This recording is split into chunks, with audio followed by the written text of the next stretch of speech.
Will Barton. How do you sum this one up? I thought we had great looks. I mean, we had a lot of wide open shots that didn't fall. We missed 9 free throws and we missed 15 layups. First half turnovers were an issue. Did a much better job that second half of taking care of it. And at halftime they were shooting 50. Second half they shot 36. So the defense was better second half, aside from the Paul George 4 threes in the fourth quarter. But they're a good team, and there was an opportunity for us to measure ourselves against a very talented team. And we can't get out-rebounded by 10, and we can't turn the ball over as much as we did in the first half and spot them a lead and have to play spirited basketball to get back in the game. Allie, you mentioned Will Barton. He was a great spark off the bench, made some plays, and got us back in it. How was the defense able to start clicking there in the second? They made some key subs. They got some of their key guys out, but it was just a matter of, I thought Will Barton played some really good one-on-one defense. He had some great possessions guarding Paul George, who's not an easy player to guard. We started rebounding the ball a little bit better and igniting our offense, getting out. But it was just a matter of, at halftime we challenged them to defend better and take care of the ball, and we did that in the second half. When Will is hot like that, how important is it to get in the ball and continue to feed it through him? Yeah, obviously, the numbers bear it out. When Will plays a certain number of minutes, he is a load, and he can score, he can play make.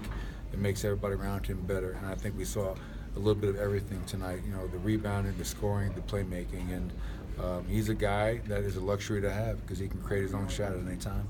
How would you assess Jamal's game starting at point guard tonight? Yeah, I think obviously. He's 2 for 8. I mean, our starting lineup and our bench 34%. And I don't know if you saw the same thing I saw. We had great looks. I thought Jamal did some good things, and we'll watch the film. And guarding Russell Westbrook's not easy. That's a hell of a challenge for any player. Mind you, a 20-year-old second-year player. But I thought Jamal was solid. He came up to me and apologized because he wasn't making shots. So you never have to apologize. If you're taking good shots, I want you to keep shooting it. And he's going to be fine. Did you see that aggressive side from him tonight that you've been looking for more? Yeah, he was there. I didn't think he was passive out there. The one game against LA, I thought he was very tentative, very passive. I haven't seen that Jamal Murray since, and I don't want to see that Jamal Murray. Obviously, when your shot's not falling, you have to find ways to impact the game in other ways. And he tried to guard and he tried to make plays for his teammates. So. Every game is just another learning opportunity for Jamal. He's so young and his potential is so large. What are you seeing out of the big man rotation, Jokic, Millsap, Plumlee, when you kind of rotate them the way you rotated?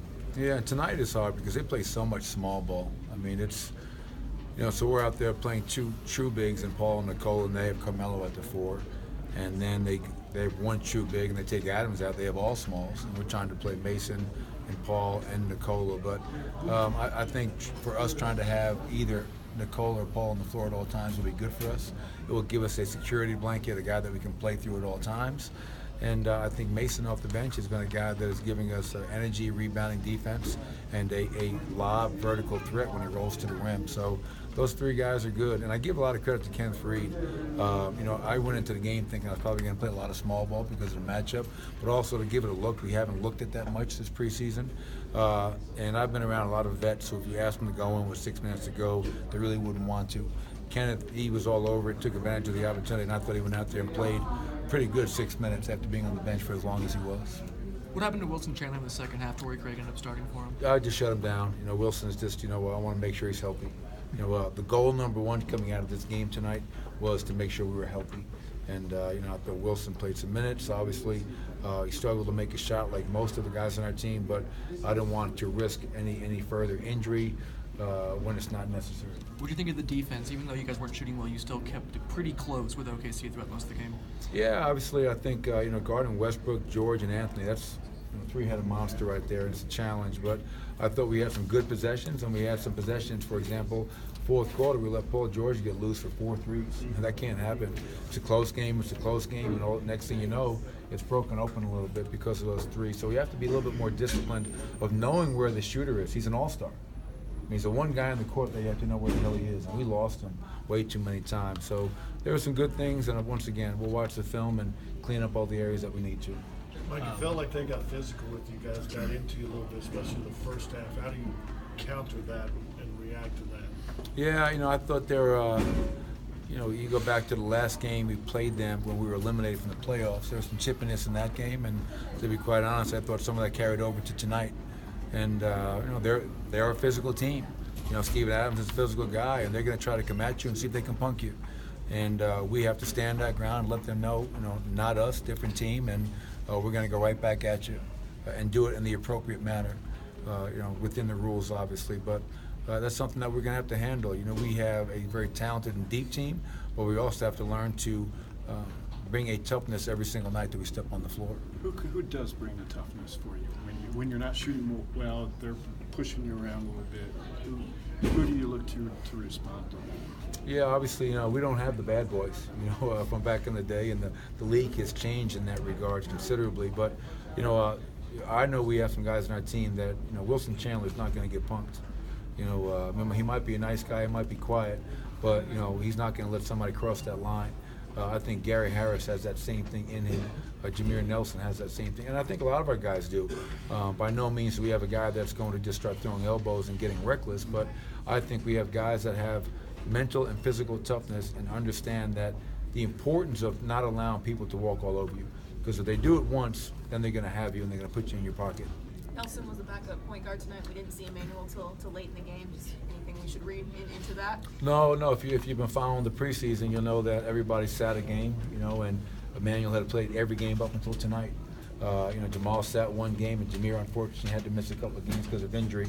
So this was an opportunity to get Jamal back out there, get Jameer some minutes as a backup, and obviously Emmanuel had played all four, and this is the one game that he was going to see. I think that flagrant one by Westbrook at the beginning kind of set the tone like you were talking about. You mean the flagrant two? Oh, that's right. They called it a flagrant one. I apologize. Yeah, that goes back to last game here. Right. That was sending a message. And what I'm proud of with Nikola is he took it and it didn't affect him. Right. Now, obviously, we all struggle to make shots, but I think that is more of a sign of fatigue and the fact that I've been probably working these guys a little bit too hard. When you're missing all your shots short, that means you have no legs. And I think our legs are gone because it's been a pretty demanding training camp and preseason. But, yeah, Harrison, I think there was a message trying to be sent, and hey, good for them. Jokic didn't shoot very well tonight, but he didn't really get frustrated. He really kept to his own. How great was that to see? I think it was really important. I mean, Nikola's a hell of a player, but his greatest challenge and his greatest area of growth will be from the neck up.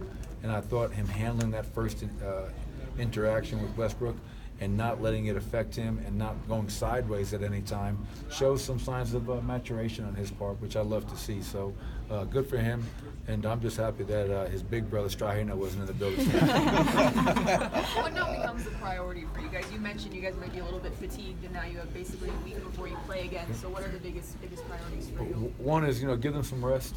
We'll be off tomorrow. I told the guys I don't want anybody in the gym. Come in, get work on your bodies, get treatment, but stay out of the gym. These guys have been putting hours upon hours, and it's a great thing, but also sometimes you have to protect them from themselves. So that's number one, get them some rest, get our guys healthy, and then obviously we have to get ready for opening night at Utah. And we're not going to start worrying about Utah come Thursday. We have to clean up us first, and then we have so many days that we can worry about us, then turn the page and start getting ready for Utah and what they do on both ends of the floor. You said you were looking for an opportunity to see the starters in the fourth quarter to kind of close the game out, but yet when it was close, you kind of went back to your bench unit. What was your thought process there? Yeah, I mean, as I said also, I was going to read the flow of the game, and I just felt I don't want to put a starting group out there with some of the lineups that were out there. And as I sat on the bench, I reminded myself, priority number one, let's get out of here healthy. I just had visions of putting Paul, Nikola, Gary, whoever else back in the game, and something happened in a meaningless fourth quarter in the preseason. So I just kind of thought it was much better and wiser just to let those guys sit, let the other guys play it out, and head into the preseason as healthy as possible. You enjoy playing with a 9-man rotation tonight for the most part? Yeah, I mean, it's it's going to be a challenge to play just 9 guys, but I think it's hard to play 10 guys every night. Because when you play 10 guys every night, some guys aren't getting a real rhythm. They're out there, but not really getting a chance to play, if that makes any sense. But, we're going to look at all things the next couple of days as a staff, figure out who we feel is going to give us the best chance as a starter and as a backup in the point guard position, who's going to give us the best chance as a backup to Paul Millsap, and we'll make those decisions and get ready to beat Utah opening night.